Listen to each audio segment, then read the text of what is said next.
A few moments later. So, hello guys! Welcome back to our YouTube channel. So, for today's video, magbabalo tayo ng mga regalo.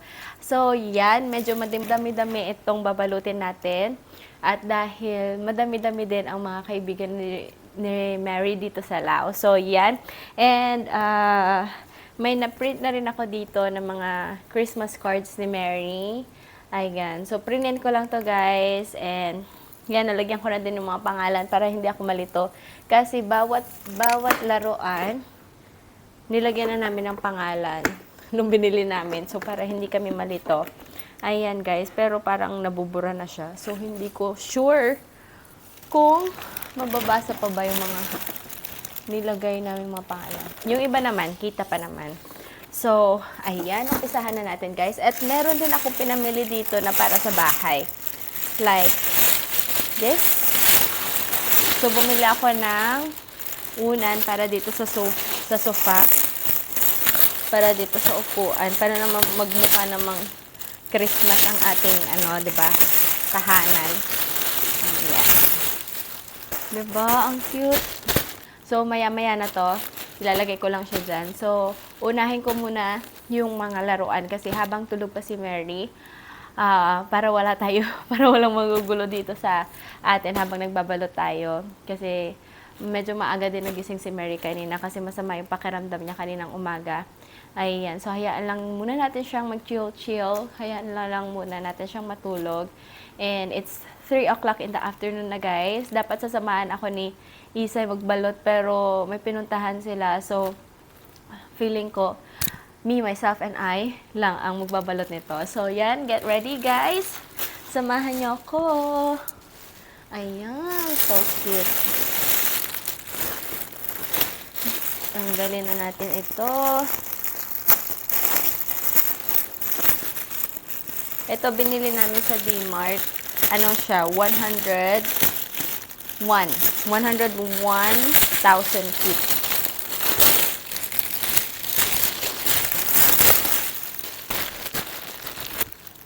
Ayan. Diba? Ang cute. Lagyan lang muna natin yan dyan. Sa gilid. Diba? Ganda. So, ikakat ko muna to guys. At para mamaya hindi ako malito. Para diretso dikit na. Yan. Inedit ko lang to sa Canva since may printer naman kami dito sa bahay. Ako nang gumagawa ng mga pang printing designs, char.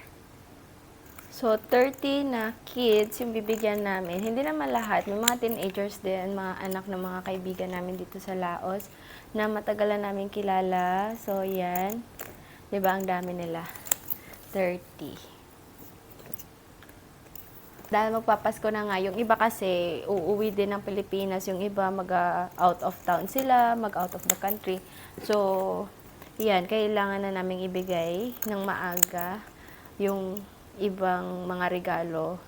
So, kailangan na natin magbalot ngayon para maibigay namin this week. A few moments later. So, ito na yung mga pinamili namin. Para sa mga ate at kuya ni Mary.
ipapamigay natin.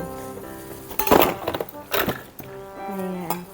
So, may mga pangalan na yan, guys. Need my spice. I need spice. Ito, kanina to. Let's see. Hindi pa naman ako expert sa pagbabalot.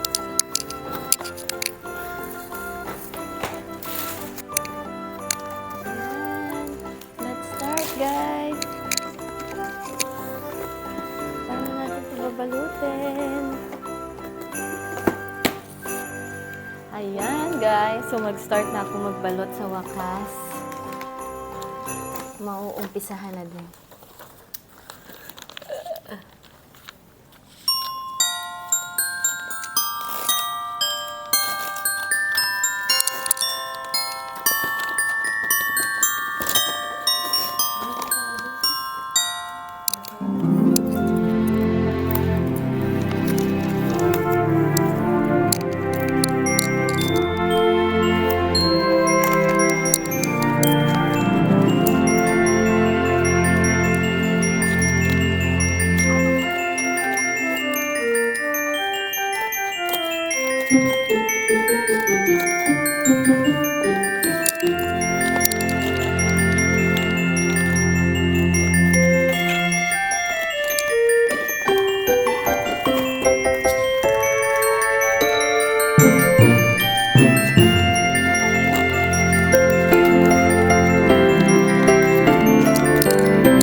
Alright guys, so medyo nakadami na kami. Lampas kalahati na yung aming nabalot. Ayan, tapos si Mary tsaka si Isa ay naki-Christmas party sila sa bahay ng kanyang friends. And yan, nagdala na si Mary ng 4 na regalo doon sa pinuntahan nila kasi uuwi din yung mga bata sa Pilipinas. So, ayun. So, pinadala ko na para may mabigay naman siya. Siya na lang nagbigay. Hindi na kami sumama. Sakit na ng leg ko. Ang hirap palang magbalot. Mabuti na lang andito si brother to help me. Thank you so much. Ayan, ilan na lang ba to? Medyo madami-dami pa, parang 10 pa yata. Yes, malapit na ang bakasyon. 1 linggo na lang, wala na kaming pasok. Last week na namin. Next week. Kayo nga, hanggang kailan pasok nyo? O hanggang Friday na lang din kayo. Tapos na? Wow! Aba. Ha? Ay, ito palang binabalot ko is Play-Doh siya.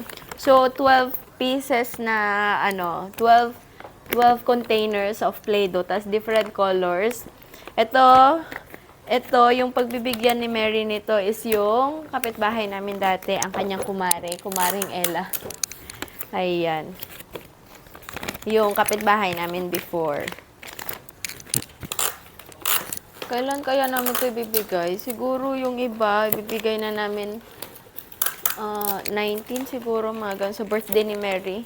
Kasi alis din kami, magba-Vang Vieng kami. Mag-out of town kami, guys. And first time nila mag-Vang Vieng. Except me, dahil nakapunta na ako doon 4 times. Ayan. Pero marami na rin nagbago, so yan, excited pa din naman ako pumunta. At kasama ko ang family. Kasama ko ang family, ang famban. So, yon. Ayan. Mas madali talaga magbalot pagka may box na siya. Tapos medyo, yung matino-tinong box ba? Yung square, rectangle, ganyan. Kaysa ito kasi yung mga tumblers, walang mga boxes. Kaya nahirapan kami magbalot. Buti na lang andito ang aking kapatid. Ayan, ito yung mga may butas, ganyan. 'Di ba? Pagka hinawakan ni Mary na ganyan, wala na butas. Pagka ibibigay niya, dapat pag ipahawak ko sa kanya nakaganyan. Patay tayo niyan. Pagka hinawakan ni Mary nakaganyan, hindi na butas yung regalo. Ay, nako. Dapat tatakpan kasi ito. Ito ba? Kanino ba to? Nilagyan, buti na lang nilagyan ko ng pangalan nung binili namin. Ganyan? Ang dami pang ganyan. Ang dami pa dito, oh. Ilan na lang ba bibalutin? 1, 2, 3, 4. Oh? Ito na lang? Tinanggal mo yung pangalan. Kanino yan? Grabe. Ang bongga naman ng balot niya. Ayan, almost there na.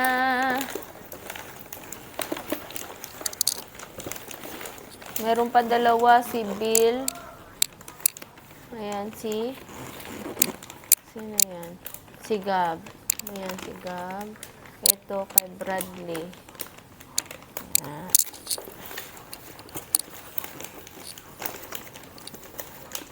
Parang sakto lang yung yung wrapper na binili namin. Meron kaming napuntahan sa May Kungsing na shop. Yung pinagbilan namin ng... Ay, yung Christmas lights pa pala. Hindi pa nalagay. Ay, hindi abot pala. Ayan. Bitin. Okay. A few moments later. Hello guys! So, ito na yung mga regalo na nabalot namin. Ayan. Cute ni Mary, diba? Sa wakas natapos din. Alright. Alright guys, so natapos na namin ang pagbabalot ng mga regalo. And yes, finally, 3 hours kaming nagbalot ng regalo guys. At dahil napakadami. And yung ibang regalo din kasi mahirap siyang balutin. So yan, inano-ano pa namin. So yun guys, and dito ko na tatapusin ang vlog natin ngayon. And please, don't forget to like and subscribe to our YouTube channel. And don't forget to tap the notification bell so that you will be notified on our next video. And thank you so much guys for watching. And yon, advance Merry Christmas to all. I love you guys and bye-bye. Good night.